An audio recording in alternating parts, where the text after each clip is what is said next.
Morning. Afternoon. It's afternoon. Today we are going to do a fried chicken with some German fried potatoes, an onion, and I got some green beans going on there. Now, I have to admit I'm wrong. I've been arguing with people for years. Here in the Midwest, everybody uses the term chicken fried steak and blah blah blah. I always try to tell people it's schnitzel. Well, on a technicality, it's not schnitzel. Like chicken fried steak and Wiener Schnitzel, the difference is the breading. Chicken fried steak, we use a flour-based breading, and on schnitzel, you use breadcrumbs, like a panko. So today, we're not doing chicken schnitzel, we're doing chicken fried chicken. Now, we're gonna start with the breading. So first of all, I got a couple eggs, and I'm going to just beat the hell out of these with a little bit of milk.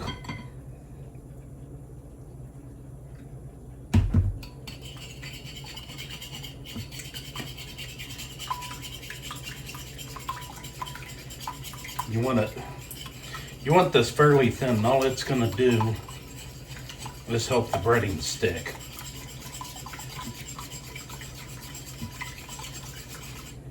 Alright, see? So all it's gonna do is help the breading stick. You don't want it that too thick.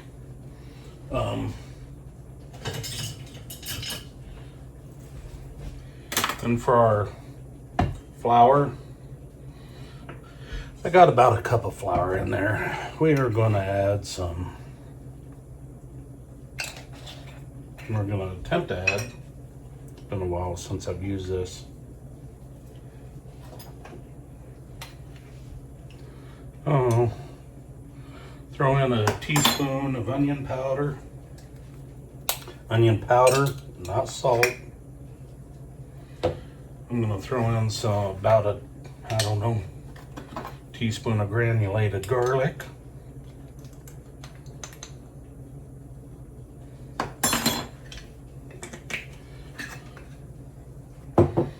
A little bit of cayenne for the kick. Not too much. And we're going to throw in that cayenne. I don't even think that was a quarter teaspoon. We're gonna throw in about a heaping teaspoon of smoked paprika.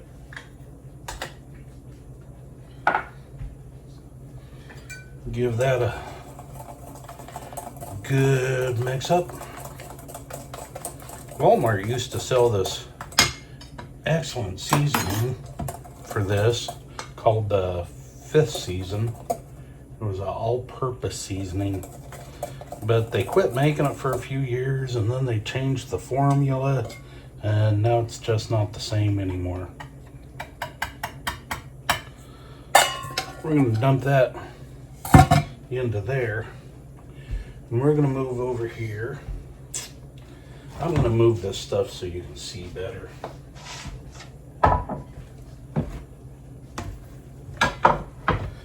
On our chicken breast,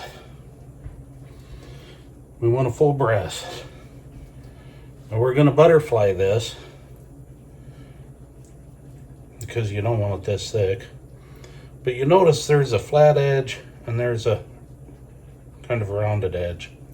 When you butterfly a breast, you always want to butterfly from the round edge cut back to the flat edge.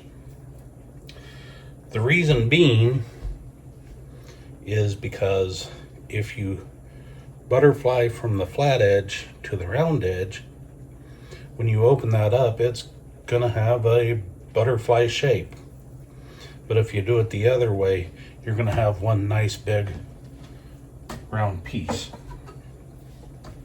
So we're gonna layer down flat, gonna start at the curved edge.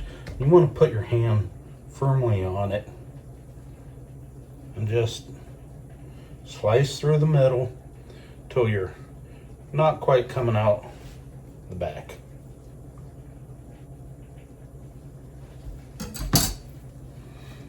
You open her up,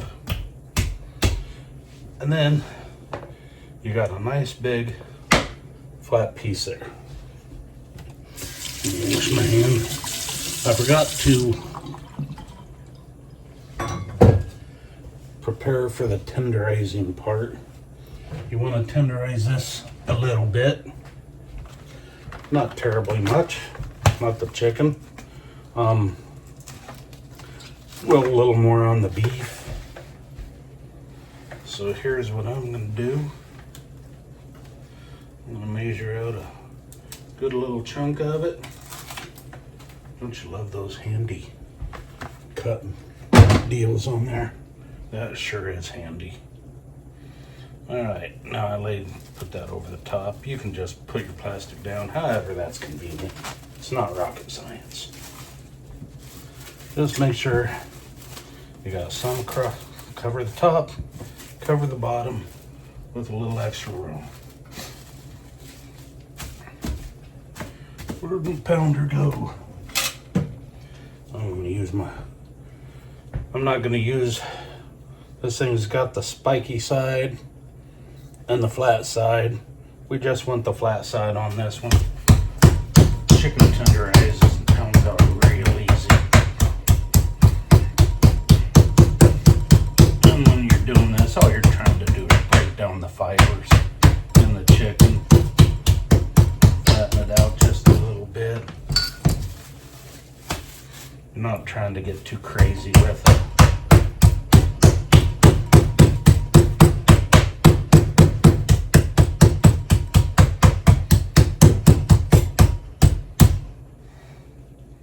That is good enough.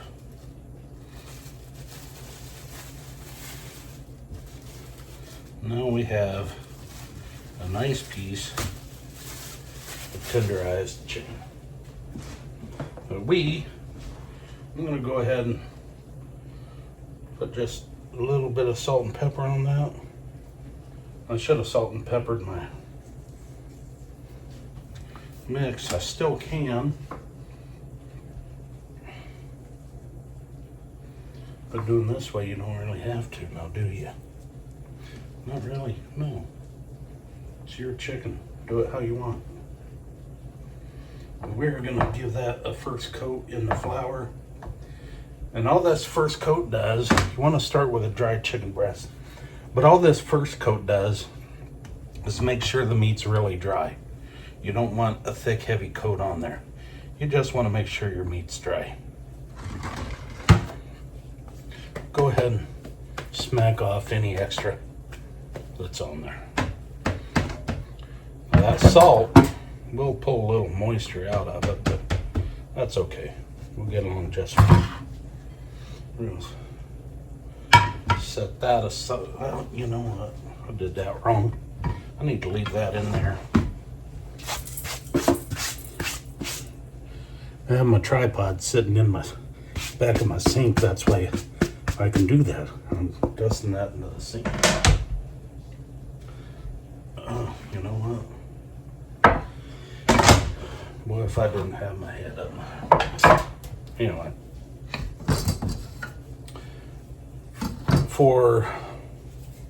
It's already starting to oxidize just a little bit right there. They've been out for a few minutes.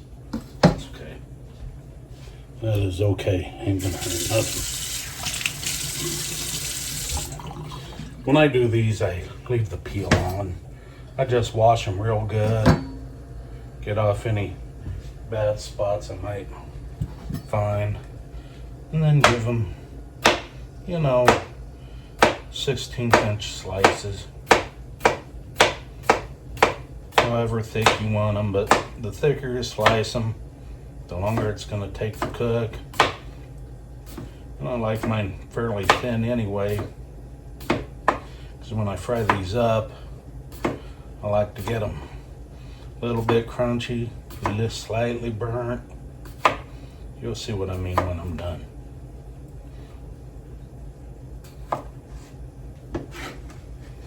I'm just gonna, oh, let me get my oil started. I put in a fairly decent amount of oil, covers the entire bottom of my pan. You want to have that nice and hot when you get these going. I'm getting this started first because when we drop that chicken in the fryer, it's only going to take a couple minutes, but it's going to take a good 10 minutes or so on these potatoes.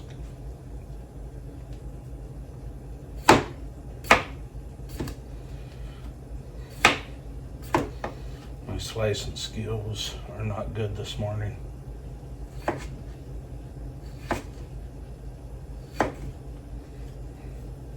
Maybe I didn't have enough coffee, I don't know.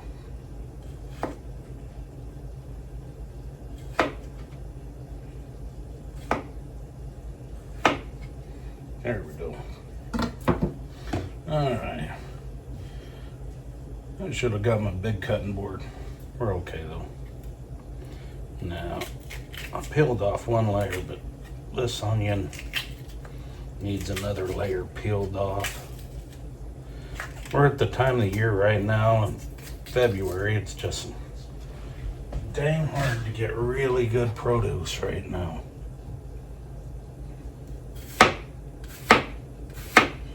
And I'm gonna throw a whole medium onion in it. And I'm gonna leave them long. I'm not gonna dice it. I'm just gonna do my cross cuts. One slice through. So we got nice big long pieces of onion. I love that in there.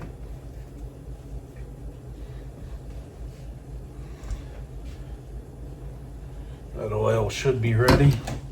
I'm gonna drop these in the pan and back with you. Well, I'm gonna drop these in the pan. Yeah.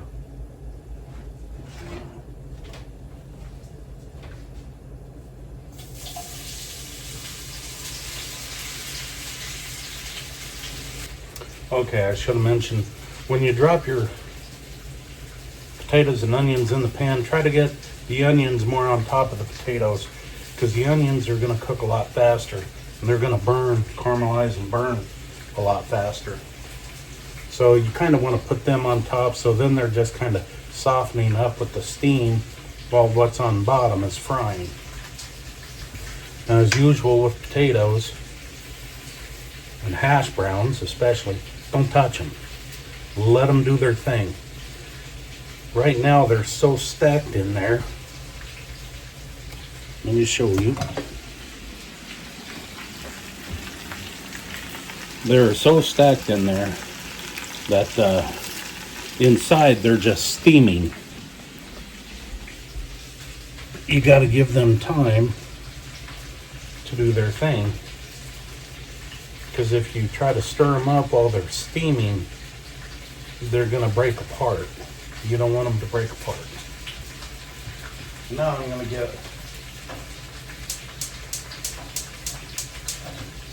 this darn oven.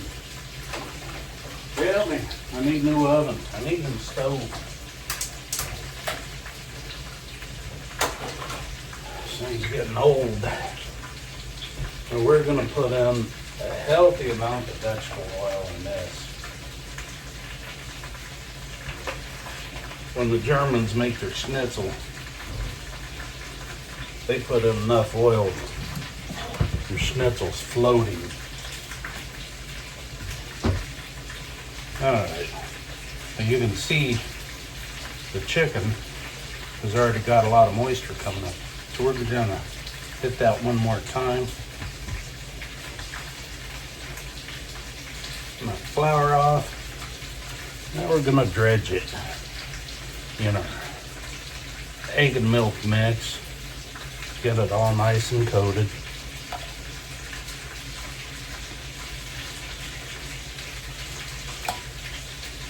And every part of it coated. Let the excess run off. Because we're mostly looking for wet. We're not looking for body there. Back to the flour.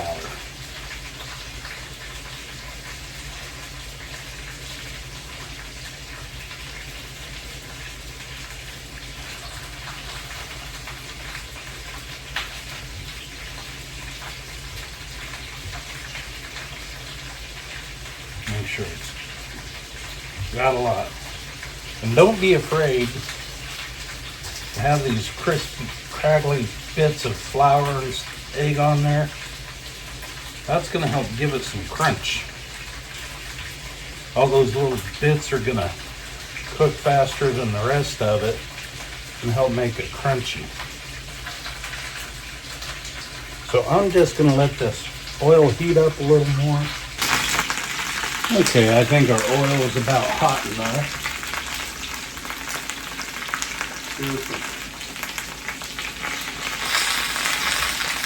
I'm going to give our potatoes a quick check.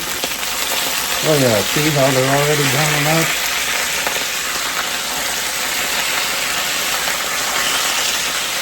Looking nice.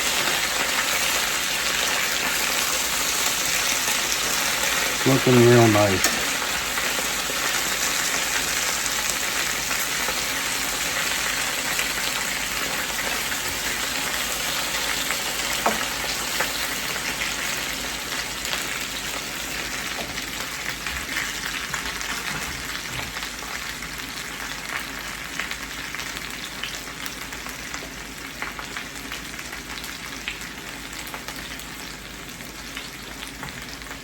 Now we're going to take our chicken and lay it away from you.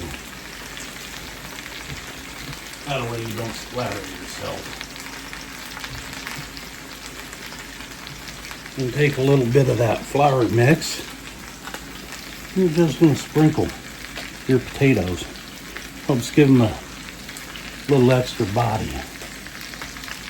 You'll love it.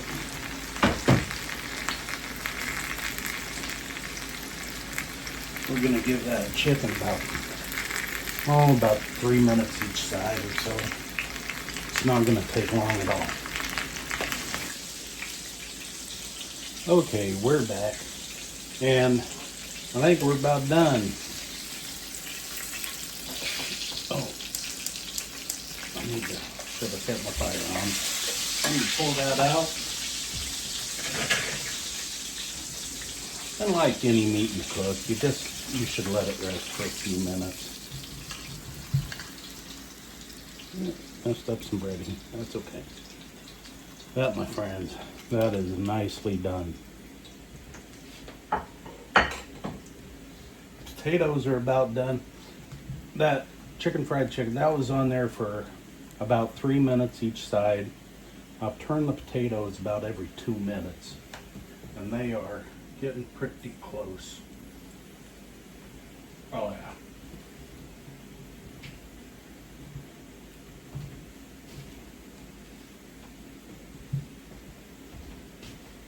That was hot.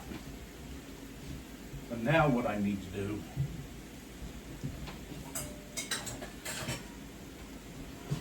while that's resting, I'm going to take this same pan and I'm going to get rid of most of this grease.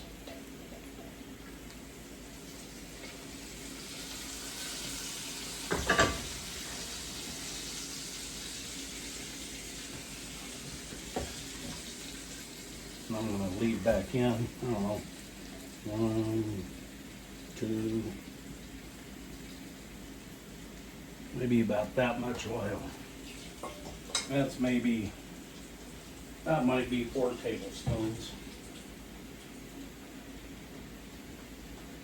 That's okay, that pan needs to cool down just a little bit anyway.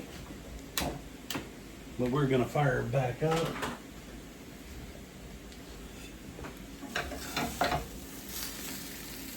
Oh, yeah, potatoes are, I should have turned them once again already. That's all right. Like I said, a little bit of burnt pieces in there just gives it a lot of flavor. That's all onion you're seeing. Those are done. Right here, we're gonna grab our whisk and some flour. Now make our roux, you know. Our roux is 50% fat, 50% flour. I'm gonna drop some flour in there. I didn't measure the fat. What you want to do, let me show you. Went over this with a bechamel.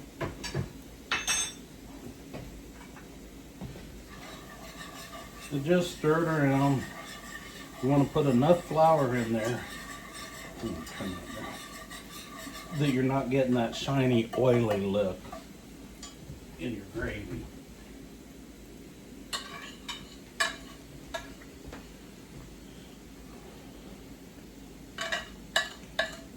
Now, this isn't dark because it cooked fast. It's dark because it has all those spices in it.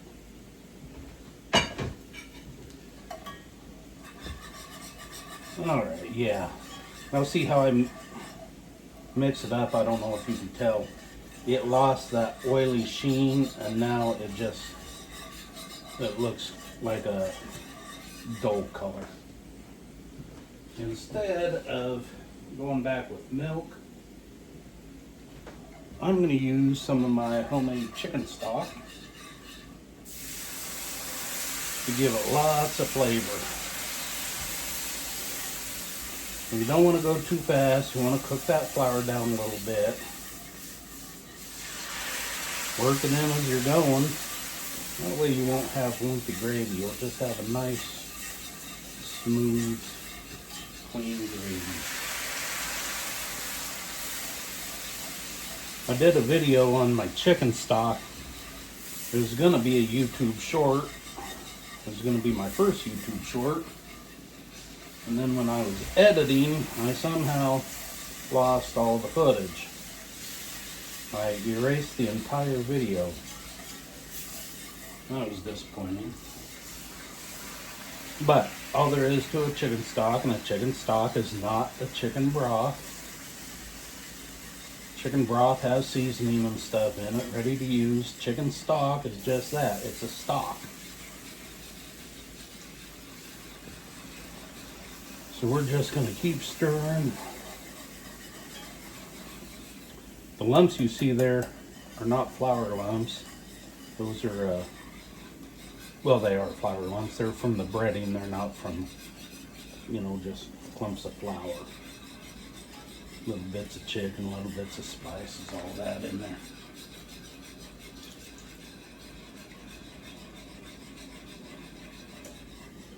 Oh yeah. That is looking smooth and nice. We're gonna add, I like a lot of pepper in my gravy. Add a lot of pepper. We're gonna throw some salt in there. There was no salt in this stock. I make this stock because if you go buy that at the store, yeah, it's not very expensive. Well, it's a whole lot cheaper to make your own, and I use a lot of it. You go buy that at the store, and it is so loaded with sodium, it's unreal. I mean, it is heavy in sodium.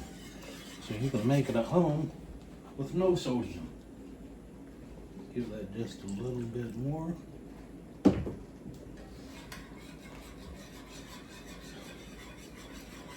On your gravy, it's okay to overdo that. You can always reduce it back down. And honestly, that generally makes better gravy. Because as it sits there, it's going to thicken up a little anyway.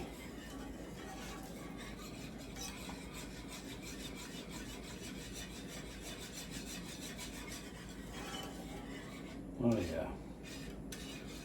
That's just about, I like to get my gravy for this stuff So when you drag your spoon, you can see the trail behind it. We're just about there.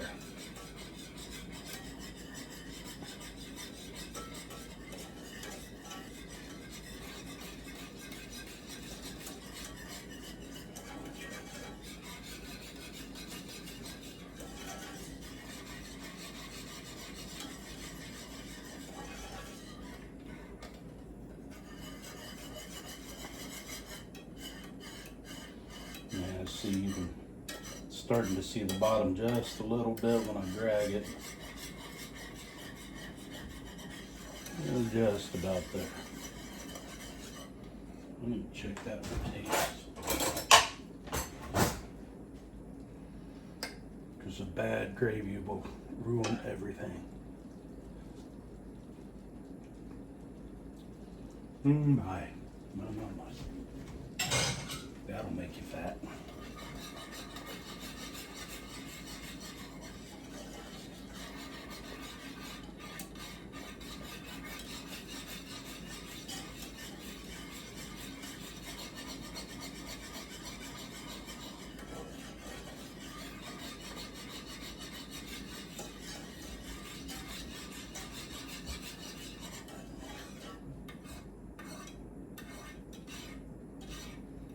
All right, that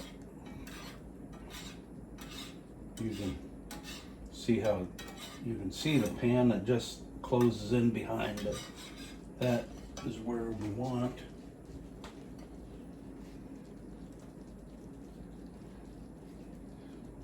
Leaving a nice coat on your utensils.